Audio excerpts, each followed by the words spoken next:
think the significant difference one sees, one is that, the long tenures, which were the norm, let's say over the last 30 or 40 years, have now decreased, right? Companies are under profitability pressure, Wall Street pressure. So the long tenures that once guaranteed, most people's work lives is no longer reality. And the second part, therefore, is also given into that is with the enablement of technology, and specifically in India over the last few years with Wi-Fi, concepts like remote working, taking people on for short-term projects has become far more acceptable. Right? Earlier, you kind of worked largely with a fixed workforce and then over time try to reskill your existing workforce. Today, you can pretty much get people for short-term projects, do that. And also working remotely. So you don't have to have talent sitting on site, you can have talent at remote locations. So I think in that sense, it's become truly globalized.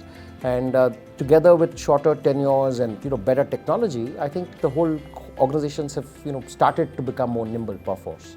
And that's kind of got fueled also by the whole startups which have worked with much shorter timelines, shoestring budgets, and fewer people.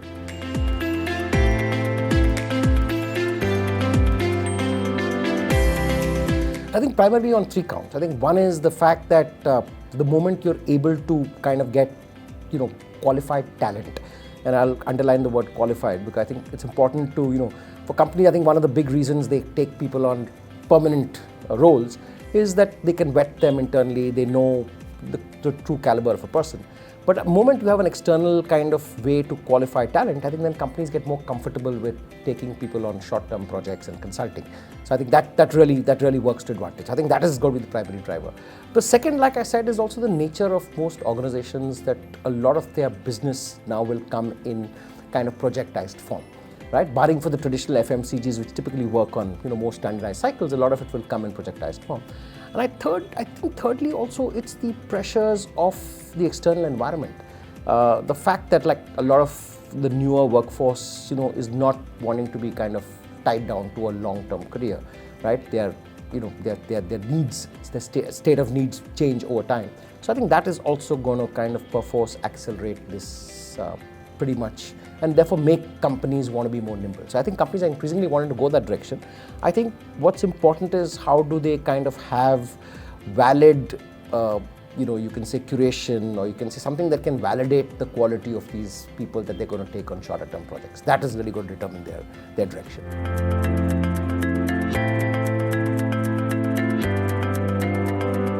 So I think the singular barrier for getting people is really being able to vet and to qualify the talent, right? Because what a person may put out as his skill set or his resume may not really be what the organization is looking for. There could be a kind of mismatch between promise and delivery, right? So until something can be effectively curated, something can be actually verified and vetted, I think that's the process. And to my mind, that is a huge barrier, organization's ability. The second part, I think, for organizations also is the kind of security element, right? Can I trust someone who's not in the organization's roles with things that really are putting my organization's reputation on the line? And I think that's where businesses tend to be a little cagey, because that with the employment contracts, you have a lot of clauses where you can reliably ensure that someone who's been in your roles doesn't overnight work for the competition or do things that are counter to your code of ethics. With this, I think that will also be a significant barrier for why would companies. So I think one is to be able to source the right kind of talent that's verified and authenticated, and second is what level of trust can you put on someone who's not effectively on your roles. That could be an impediment.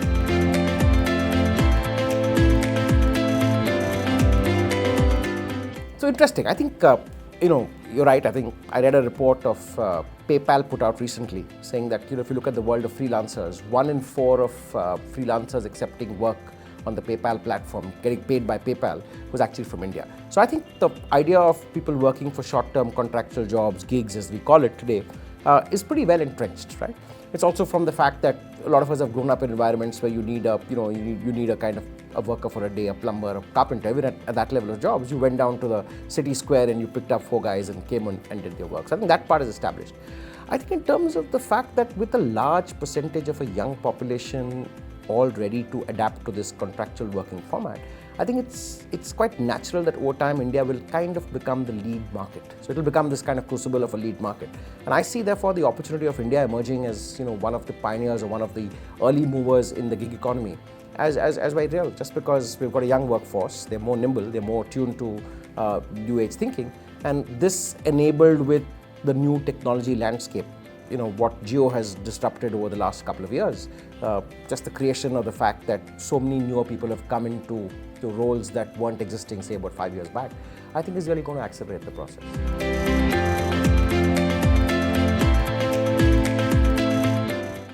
I think an organized gig economy will be of great benefit to the startup ecosystem. I think primarily because it creates, in that sense, a perfect marketplace.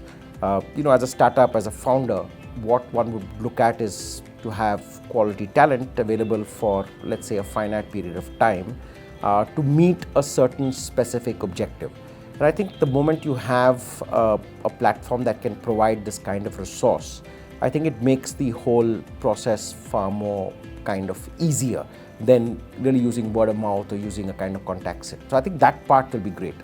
It will also be further enabled possibly by the fact that with funding coming in relatively easier for startups, with the whole growth of the venture capital, the private equity, the kind of seed fund ecosystem, I think with the availability of finance and now talent, it can be the next big jump as far as startups within India go.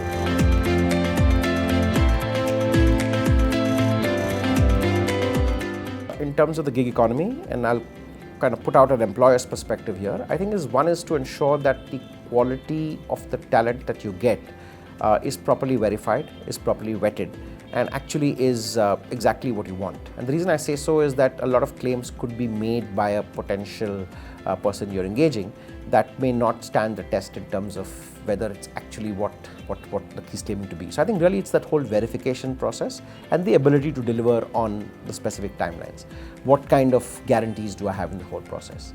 The second part, which I think is of a bigger concern, is also what are the ethical standards of this person that you would take on? How do I know that someone who I've engaged for a short-term contract, who's working on his own time, is also not going to be working with one of my competitors? And what guarantees I have on that aspect. So I think these are the two primary aspects that that seem like a big challenge. At a secondary level, and in a sense unrelated to these two, is the whole remuneration structure. How does one structure remuneration? You have existing kind of pay scales and structures within organizations, but now for paying short-term contract workers, what is the kind of premium you end up paying, and what is the impact it has with your existing workforce? I think that's the other part that needs a lot more work.